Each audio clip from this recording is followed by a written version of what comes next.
To the Ireland Contracting Nightly Sports Call. If you need a roof, no better place to call than Ireland Contracting. 1-800-NEW-ROOF. They're #1 in Pittsburgh for a reason. They do roofs, they do gutters, they do siding, they do windows. They do anything you need outside.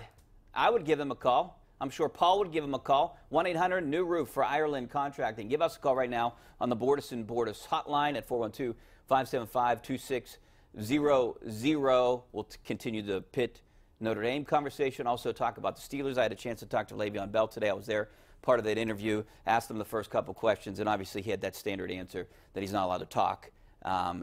Despite me asking him a couple questions, it was the same exact answer that I'm sure that he got from either his attorney or his agent. You know, he doesn't want to say something that could potentially hurt him.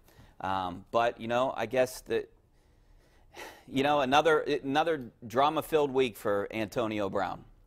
You know, I find it amazing. Antonio Brown says today that when someone asks him, well, why do these things keep happening? I'm successful. Yeah. Anytime you're successful, this thing, you know, it's like, boy, I'm amazed at the number of successful people that don't seem to have all this nonsense that goes on all the time. If that's all it is, then every successful person.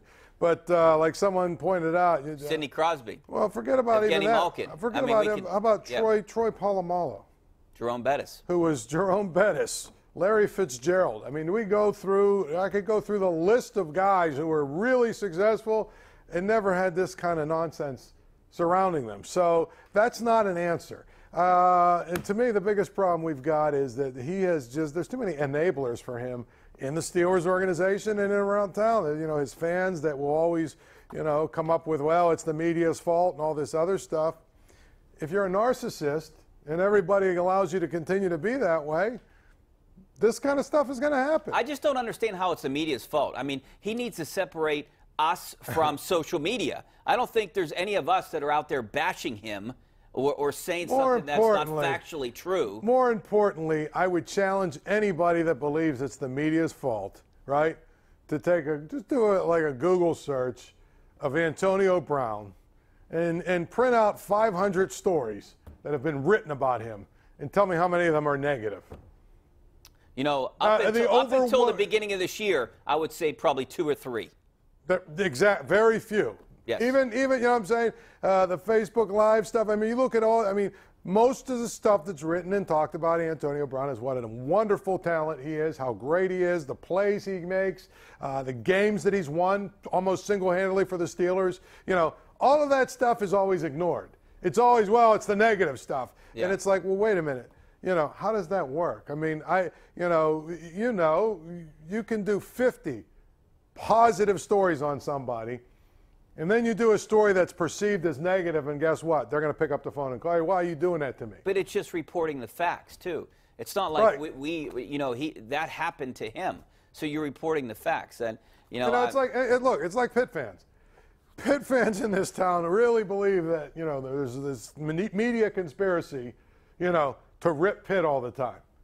And it's like when I used to be on the beat, I'd be like, I just, for the fun of it, went back and counted my last 50 stories, and not one of them is negative. They're all feature stories about, the program or the players or the coach, or they're talking about, different promotions they're involved in, or, community service. I didn't count one negative article that I wrote, but, we're all negative. Anyway, go ahead. You know what I think? I think AB has it made here in Pittsburgh when you think about it. I mean, imagine if he was in New York, what would happen? Let's go out to Waylon out in Washington. What's up, Waylon? Hey, guys. Hi, Paul. Hi, Rich. Hey, thanks for calling. Hey, it's good to see you guys and hear from you. I thought you guys would be headed to South Bend. We are. Especially Paul. Tomorrow morning. Tomorrow morning. Is that right? Yeah. Yep. Hey, not much. Just I can't get a fix on the Steelers and Cincinnati. I know they don't have Pac-Man no more, but any gut feeling about what's going to happen? I think the Steelers are going to win, Paul. I mean, they usually win. They won 5 straight, and Cincinnati 6 straight overall. This just seems like a game for the Steelers. They've won 17 of the last 20 trips to Cincinnati. There you go. So, I'm not going to buy Andy Dalton and Marvin Lewis until they do something. I don't expect it to be a brutal game like it was last year. I think it's going to be played a little. Well, I mean, you've got more in between the here's lines. the thing: you got Vontez Burfict, who could lose his mind on Juju. You know, exactly. And I mean, anytime you've got him, and there's a couple other guys on that team that are knuckleheads. You know, the one thing is, I guess, you know, if you want to say the Steelers lost a few of their knuckleheads because they don't have James Harrison anymore, they don't have Mike Mitchell anymore. Okay, so maybe there's less of that going on, but I'll believe in Marvin Lewis and Andy Dalton if they can beat the Steelers on Sunday, and I'll believe that Vontez Burfict can play a game without losing his mind if he can do it on Sunday. I'm not betting on either. Yeah, I would take the Steelers in this game. I can't bet against the Steelers. I think they're going to win this game. Look at these games: 48-0, 66-0. Well, that's Thomas Jefferson. 46-10. All right, let's go out to Let's go out to Roscoe out in Somerset. What's up, Roscoe? Roscoe, hey, how you doing? Yeah, what's going on? Hey, you know, I have a comment here. I just saw on the news, on the sports, where Watt was fined $20,054. Yeah, you know, I think they need to change the NFL to the TFL, tag football league. Roscoe, I appreciate the colors, no question about it. That was unbelievable. You saw a bunch of players respond to that. JJ, his brother, said it was insanity. Cam Hayward said it was a joke. I mean, the guy tried to avoid Ryan. I mean, I thought that shouldn't even have been a penalty, let alone a fine. I can totally understand why TJ is mad after seeing that. I don't think it should be a fine, not when you watch. I don't understand what they're looking at when they watch it in slow motion again. You know, and they look at the hit, it's pretty clear that he doesn't hit him or doesn't. But I honestly have a lot less of a problem with the penalty than most people in this town. I mean, look, it's a quarterback league.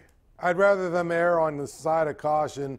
If it means you throw a flag like that every so often, so be it. I mean, we're here, you know, we sat here all week talking about 2 penalties. You know, Matt Ryan dropped back 55 times. The Steelers hit him 17 times. This idea that it's flag football and tag football is silly.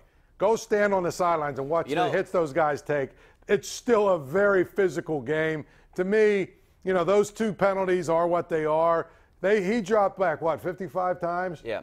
How many times did Ben drop back? I think, you know, I don't know. or what, you know, whatever, 35 times, say. So 90 times the 2 quarterbacks dropped back, and we're talking about 2 plays. Well, it's a quarterback league, Paul, and people are paying to see Ben Roethlisberger, Matt Ryan, Tom Brady. They're not paying to see Tyler Matakevich. Exactly. You know, so. But more importantly, again, Sunday night, why is everybody in the world that's a football fan going to watch that game?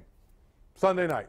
Because of the quarterback. Patrick Mahomes against Tom Brady. Yep. And you know what? If it was Chad Henne against, what's the guy, Brian Hoyer, nobody would watch except for Chiefs fans. And even most of them, and Patriots fans, and even most of them wouldn't want to watch. And I think Sunday Night Football is the highest rated program on TV. So, I mean, they're still, the NFL isn't losing any ratings, but it's because of the quarterbacks. But I'm just saying, that's a big part of it. I mean, in a class, I mean, Monday, are you going to watch Jimmy Garoppolo's backup play? Come on. Yeah. I mean, come on. They just lost to Arizona because this guy was so bad. All right, we're going to take a break. Back with more of your phone calls and some of your tweets coming up next. Stay right there.